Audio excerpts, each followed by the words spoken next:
Kalau misalnya nggak pakai tiket gimana tuh biasanya? Nanti Ini tiap pos dicek ya tiketnya. Yo, Gael.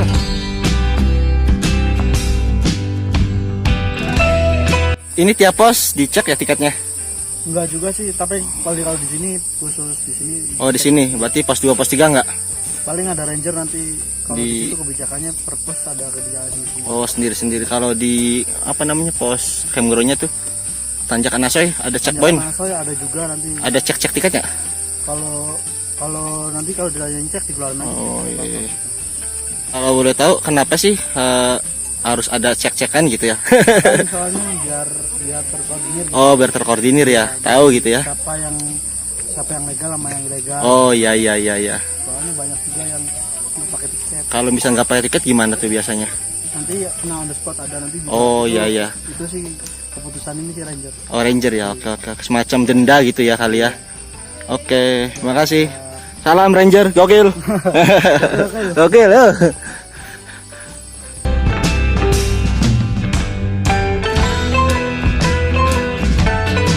Halo coy, sekitar pukul 1:30 kami sampai di surganya Gunung Ciremai jalur Palutungan, Cigawong.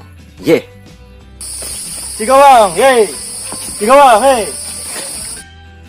Di pos Cigawong ini terdapat sumber air bersih yang bisa digunakan untuk perbekalan camping, pendakian, ataupun untuk mencuci peralatan masak. Jadi buat teman-teman yang ingin mendaki Gunung Ciremai via Palutungan, tidak mesti bawa perbekalan air sekaligus dari base camp. Cukup bawa secukupnya untuk perbekalan minum saja, karena nantinya perbekalan air bisa disulang di pos ini. Lumayan sedikit meringankan beban di punggung, tapi maaf tidak mengurangi untuk beban perasa. Fasilitas di pos 1 Cigawang merupakan yang paling lengkap di antara pos-pos pendakian lainnya, karena memang di pos ini juga kerap dijadikan campground untuk orang-orang yang hanya sekedar camping keluarga sembari sedikit merasakan nikmatnya trekking pendakian. Fasilitas yang ada di sini ada tanah lapang untuk campground, shelter untuk nongkrong, toilet untuk foker, dan musola untuk ibadah. Dan ingat, jangan sampai kita jadi bagian dari orang-orang yang puncak dan jauh dikejar, tapi masih yang dekat malah ditinggalkan. Hahaha, satir. Dan inilah kenapa saya menyebut pos 1 Cigawang sebagai surganya Gunung Ciremai via Palutungan, karena terdapat sumber air yang sangat-sangat melimpah dan merupakan sumber air terakhir. Jangan lupa isi perbekalan air sesuai kebutuhan durasi pendakian. Loh, kok sumber air terakhir? Bukannya di Goa Walet juga ada sumber air? Ya betul, di Goa Walet juga ada sumber air, tapi hanya ada saat musim hujan dan tidak banyak. Dan harus ekstra sabar mengambilnya karena sumber air di Goa Walet berupa tetesan dari dinding-dinding goa. Ya coy, alhamdulillah sudah sampai pos 1 Cigawong. Jarak dari base camp ke pos 1 ini 2 jam normalnya, tapi kita belum cek sih berapa jamnya. Banyakan break. Suara motor. Sedikit review tentang perjalanan kita dari Indramayu ke base camp sampai sini pos 1 Cigawong. Jadi rombongan kita itu sampai base camp pukul 11 malam. Nah, kita sempat bingung tuh mau menginap di mana. Karena kan info resmi dari base camp Palutungan itu tidak boleh menginap di base camp. Nah, kita nekat nih mencoba untuk menginap di base camp, karena kalau kita misalkan datang langsung paginya itu kemungkinan nggak bakal keburu dan capek ketika trekking. Jadi kita nekat datang malam menginap di base camp, dan emang sebenarnya disediain di base camp itu ada shelter buat menginap. Ya, untuk ada beberapa pendaki yang nekat ya bisa nginep di situ. Dan besok paginya sebelum registrasi ulang kita cek logistik dulu, cek peralatan apa aja yang dibawa, dan setelahnya langsung cek kesehatan.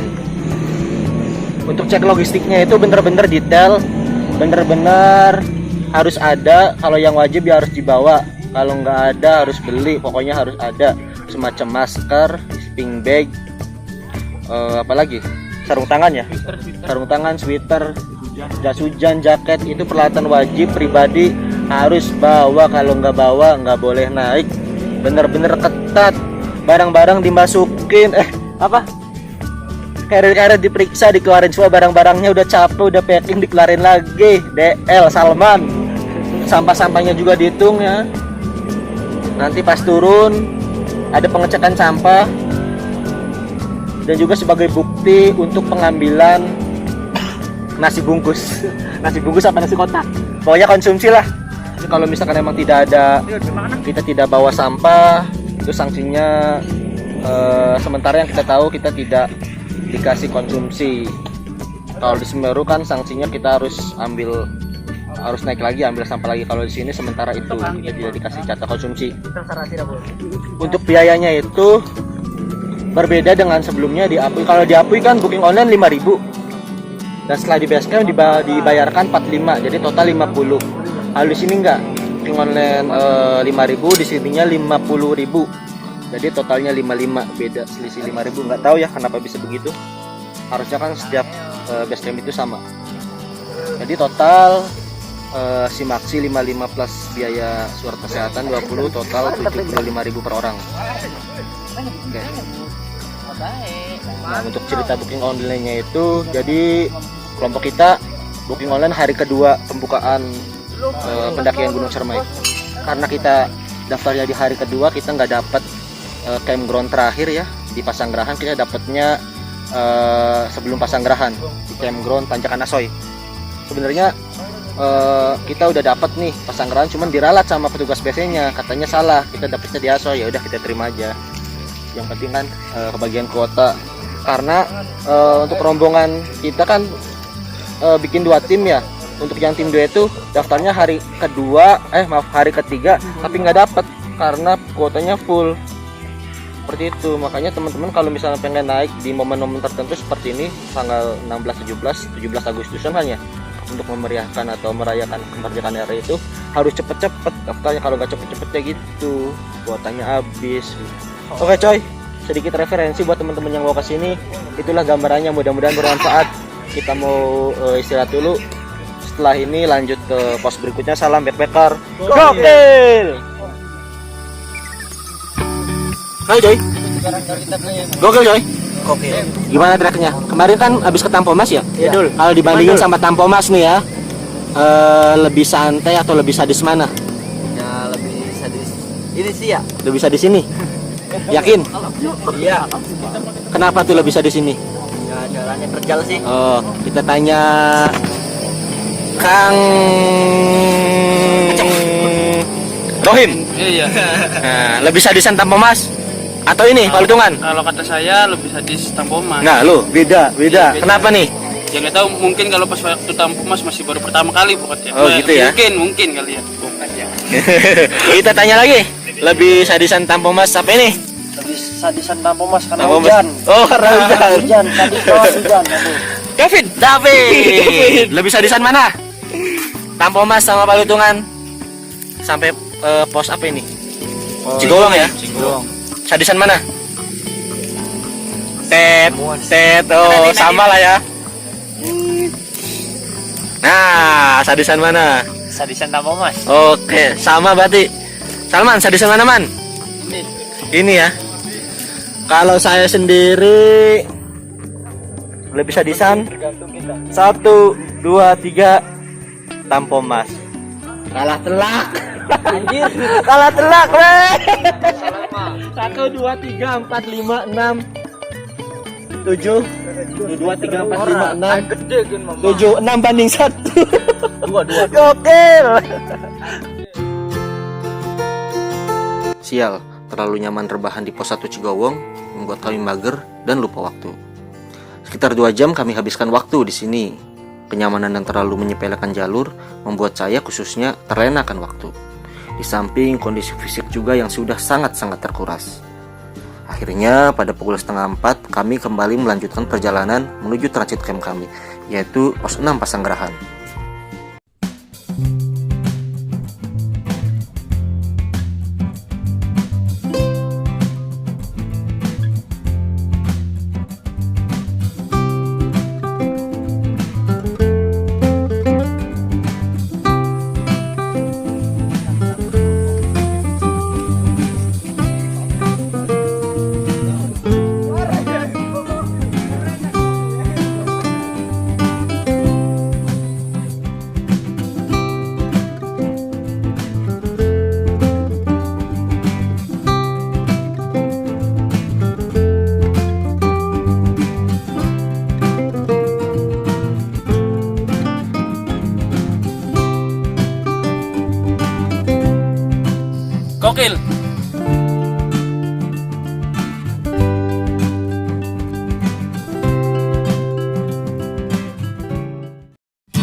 lepas pos 2 inilah ketahanan fisik saya kembali diuji.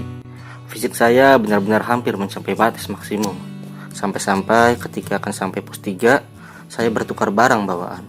Sumpah, pertama kalinya saya seperti ini. Carrier yang saya pikul sejak base camp ditukar dengan diepack milik Rohim. Kami juga sempat kena prank hujan. Hujan mengguyur sekitar. Tapi ketika jas hujan sudah dipakai, hujan malah reda. Dan ketika jas hujan dilepas, malah hujan lagi. Begitu terus berulang sampai ketiga kalinya. Saya jadi teringat tentang petanda ketika di base camp. Masih ingat? Apa ada hubungannya dengan ketahanan fisik saya yang tidak biasanya drop? Apa ada hubungannya dengan saya yang terlalu menyepelekan jalur pendakian? Entahlah. Yang jelas bukan saya saja yang mengalami kondisi fisik drop, tetapi hampir semua rekan pendakian juga mengalami hal yang sama. Dan karena pertimbangan inilah, saya memutuskan untuk tidak mengambil video pendakian sampai tiba di transit camp.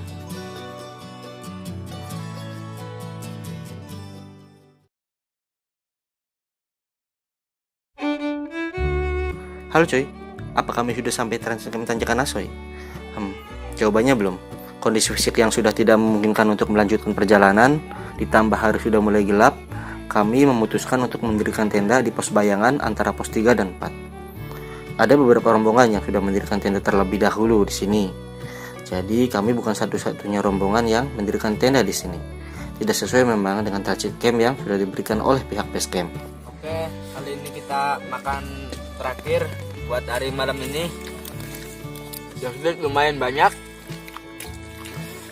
jadi cukuplah buat malam ini. Cepekar, Gokil! mantap.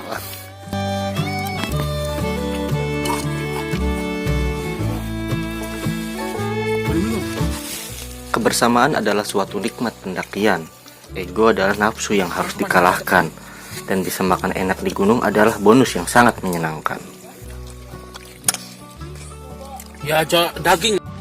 Gimana makan pakai lauk apa hari ini, malam ini? Tumis, tempe, tahu, kerupuk, nasi. Nasi. Gokil!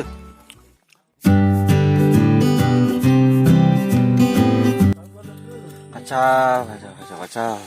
Enggak kayak biasanya pendakian kayak gini. Badan remuk dan turun tanggung. Samit capek.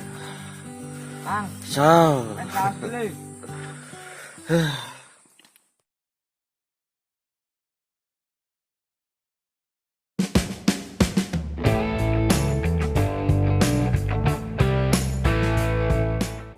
Oke teman-teman, sebelum sampai marilah kita berdoa membaca surat Al-Fatihah. Semoga kita bisa sampai ke puncak dan turun kembali dengan selamat. Amin. Al-Fatihah.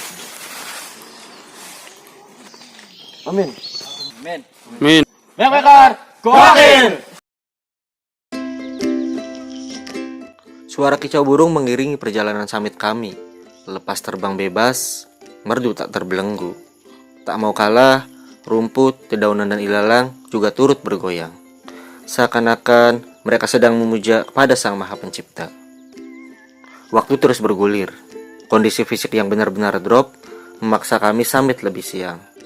Normalnya 5 jam perjalanan dari posisi transit camp kami. Kalau sesuai estimasi, kami akan sampai puncak sekitar pukul 11:30 menjelang duhur.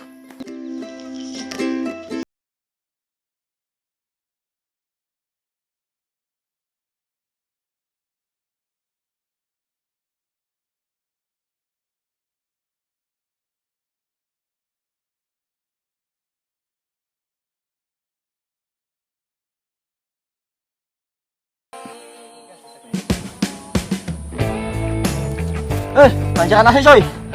Ku menangis membayangkan betapa kejamnya tanjakan Lutung. Luar biasa.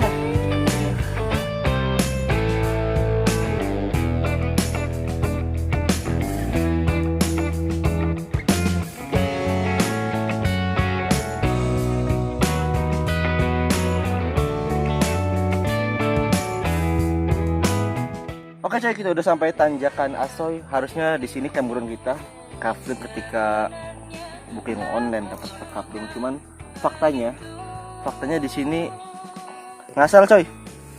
Jadi meskipun ada kapling tetap aja pas bikin tenda mah ya ngasal aja bikinnya. nggak tahu ya, beda dulu waktu ketika saya di Apoy itu bener-bener tertib, disiplin. Jadi ketika kita dapat kaplingnya A ya kita harus mendirikan tendanya di kapling A. Ketika dapatnya di B ya harus bikin tendanya di kapling B dan seterusnya. Sini bener-bener kacau. Nggak tahu karena apa ya, nggak tahu petugasnya yang emang menyepelekan kedisiplinan atau gimana. Yang jelas bertolak belakang ketika kita cek logistik tadi. Ketika cek logistik bener-bener carrier itu di packing tapi dikeluarin lagi gitu, gara-gara pengen memastikan bahwa barang-barang yang kita tulis itu ada. Tapi ketika di atas ya kayak gini, ngaco.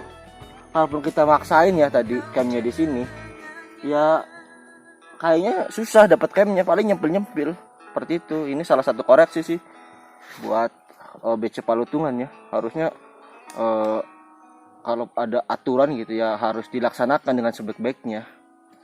Jangan yang satu ketat, yang satu kendor gitu kan. Ini kan merugikan ketika yang udah dapat coupling ketika booking online duluan ya. Kita udah susah-susah booking online, ketika pas nyampe campground kitanya malah nggak dapat tempat di coupling kita. Ternyata seperti itu sih. Nggak semua yang mendaki ke jalur Palutungan ini pendaki yang legal gitu, yang pakai jalur online. Ada juga yang pendaki ilegal pakai jalur offline. Ya pokoknya banyak ya aturan atau yang dilanggar, mungkin karena kebiasaan orang Indonesia kali ya. Peraturan itu ada bukan untuk ditaati, tapi untuk diapa coy? Untuk dilanggar ya. Oke, salam. Ciao. Habis ini lanjut ke Pasanggerahan, lalu ke Goa Walet dan puncaknya. Salam backpacker gokil. Tanjakan Asoy. Begitulah tanjakan ini dinamakan. Lumayan asoy memang, karena sedikit membuat dengkul bergoyang. Cuaca pagi masih bersahabat, kabut tipis masih mengambang di pucuk-pucuk daun, dan mentari pagi belum menampakkan batang hidungnya. Kami membawa 3 botol air mineral ukuran 1,5 liter untuk perbekalan summit, ditambah gula pasir dan beberapa kopi bubuk instan. Wow, amazing sekali perbekalan air yang dibawa untuk jarak normal summit sekitar 5 jam. Padahal kami membawa cukup banyak perbekalan air. Namun entahlah, yang kami bawa hanya 3 botol air mineral ukuran 1,5 liter saja. Sepertinya fokus kami berkurang karena fisik kami masih belum pulih benar. Efek super terurasnya energi ketika trekking dari base camp sampai target camp.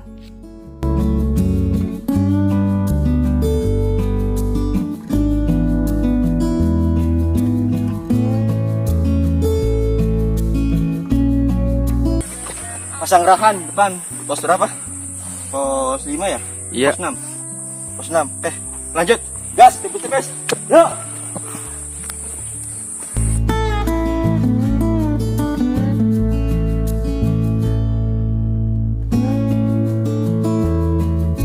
Pos 5, pos 6 maksudnya. Pasanggerahan. Gokil. Sekitar pukul 8 pagi kami sampai di transit camp terakhir pos 6 Pasanggerahan.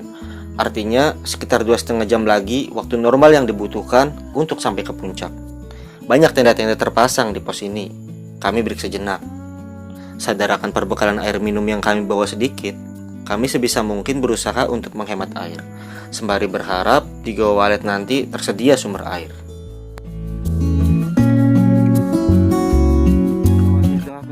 Oke coy, kita masih di tengah jalan, masih di tengah trek menuju pos 7 Sangyang Ropoh. Puncak udah kelihatan.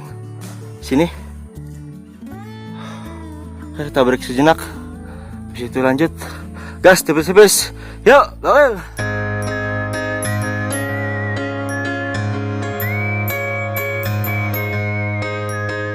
Depan saya jalur Apoy. Itu pendaki yang lewat nih. Udah tutupan. Jadi udah dari trek sini kita udah masuk area jalur Apoy dan Palutungan, dan treknya itu berjajar atau samping-sampingan.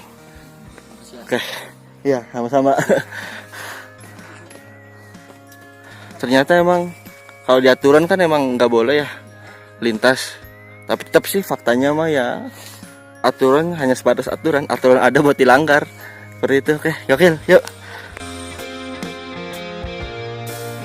Menuju Simpang Apoy. pos 8. pos 8 ya. Iya. Simpang Apoy.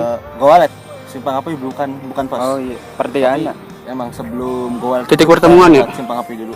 Ya udah di depan tuh kita udah masuk jalur ya, jalur sejajar antara Apuy sama Palutungan. Bisa dilihat depan itu jalur Apuy.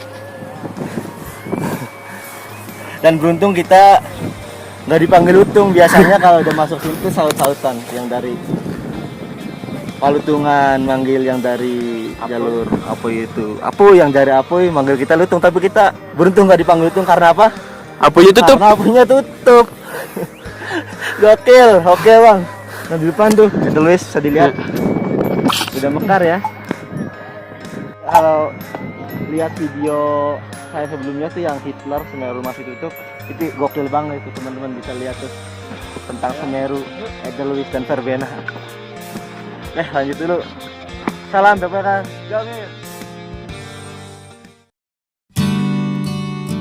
Tepat di trek inilah perbekalan air minum yang kami bawa habis. Usaha mati-matian menghemat perbekalan air minum nyatanya tak berhasil. Air minum habis sebelum sampai Goa Walet. Tambah perut yang sudah sangat-sangat keroncongan.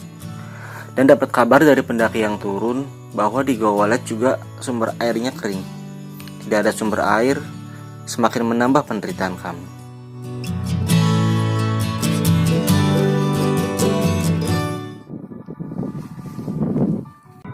Oke coy, alhamdulillah udah sampai simpang api Palutungan. Sebelah kanan saya jalur menuju Apuy, dan sebelah kiri saya jalur menuju jalur Palutungan. Lagi yang bisa ngelawak coy, lagi nggak bisa ngelawak. Capek, gila nggak capek.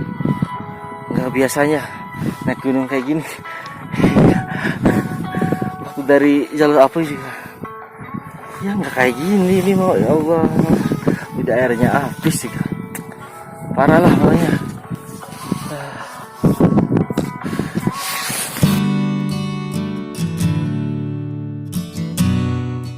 Ketika kami akan sampai Goa Walet, tiba-tiba pertolongan datang.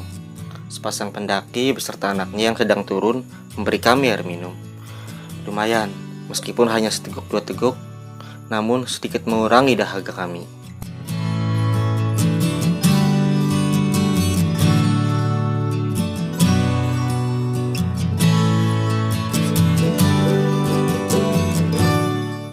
Dan benar saja, Goa Walet kering kelontang. Tak ada nyanyian gemericik tetesan air. Sepertinya musim kemarau berpengaruh. Sepanjang jalur pendakian Gunung Ciremai via Palutungan, inilah klimaksnya. Saya sudah tak terlalu memikirkan puncak. Begitupun dengan Salman. Kondisi fisik yang sudah mencapai batasnya membuat kami tak berhasrat lagi ke puncak. Di samping kami berdua yang sudah pernah menggapai puncak Ciremai sebelumnya. Namun tidak demikian dengan Rohim dan David. Mereka masih berhasrat menggapai puncak meskipun dengan kondisi drop. Karena sebelumnya mereka belum pernah menginjakkan kaki di sana. Mentari siang sudah bertengger tepat di ubun-ubun kami, menambah rasa dahaga dan tenggorokan kering. Ditambah perut yang semakin keroncongan, membuat kami lemah, letih, lesu, dan mungkin gula darah juga turun drastis. Sampai-sampai apa saja makanan yang kami temukan di jalan, kami ambil buat dimakan. Kami benar-benar kelaparan. Dan ketika saya sudah turun nanti, saya baru sadar, hampir sepanjang jalur pendakian, saya terlupa akan bacaan zikir. Bisa-bisanya terlupa. Tidak seperti biasanya. Entah apa yang menyebabkan ini terjadi. Mungkin ada hubungannya dengan petanda ketika di base camp, dan saya yang terlalu menyepelekan jalur ini. Mungkin bagi orang-orang yang menyukai hal-hal mistis, tubuh kami ada yang mengganduli, sehingga beban tubuh kami terasa berat. Dan bukan saya saja yang mengalami, bahkan hampir semua rekan pendakian, tak terkecuali dengan Salman. Fisik Salman yang biasanya tak pernah drop macam ini, tepar dihajar jalur Palutungan. Tapi saya agak skeptis untuk hal-hal yang berbau mistis. Seperti biasa, saya berkesimpulan mungkin ini efek gula darah yang anjlok, pasokan oksigen menipis, dan sedari awal memang kondisi otot paha badi saya memang sedang tidak prima 100%. 3078 mdpl, gokil.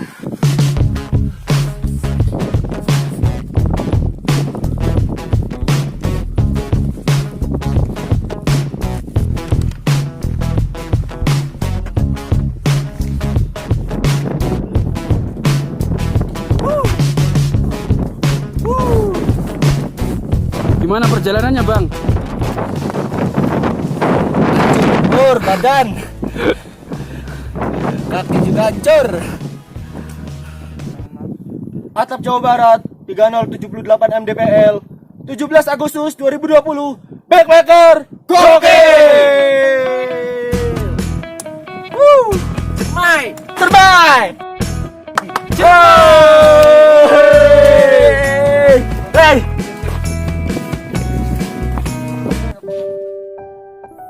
Dengan sisa-sisa tenaga, akhirnya kami kembali sampai di Atap Jawa Barat di tanggal spesial, di momen spesial, Hari Kemerdekaan Republik Indonesia. Kemerdekaan yang tidak diraih dengan gratis, melainkan dengan penuh perjuangan dan tetesan darah. Dan tentunya para founding father menggantungkan harapannya pada kita sebagai generasi penerus.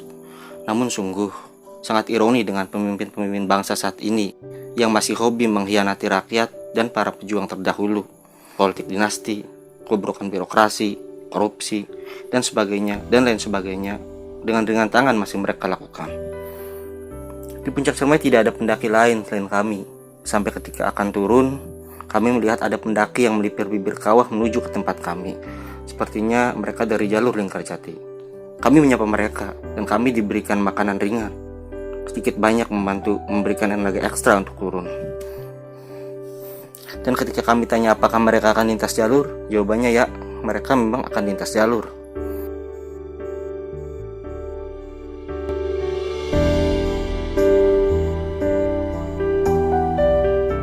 Inilah kebersamaan, inilah Indonesia, negeri dengan sejuta keelokannya. Tidak lama setelahnya kami turun. Meskipun sebenarnya lintas jalur tidak diperbolehkan, tapi entahlah, itu urusan mereka. Yang jelas, salah satu dari mereka berbaik hati dengan membagi makanannya kepada kami.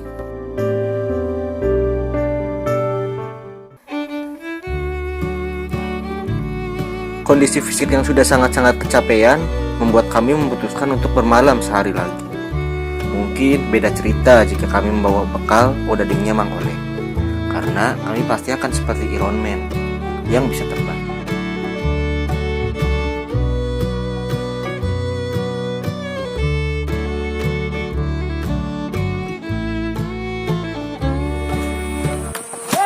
Hanya membuatku semakin mengerti. Bertabung sebelah tangan sudah biasa. Sudah biasa. Ku tetap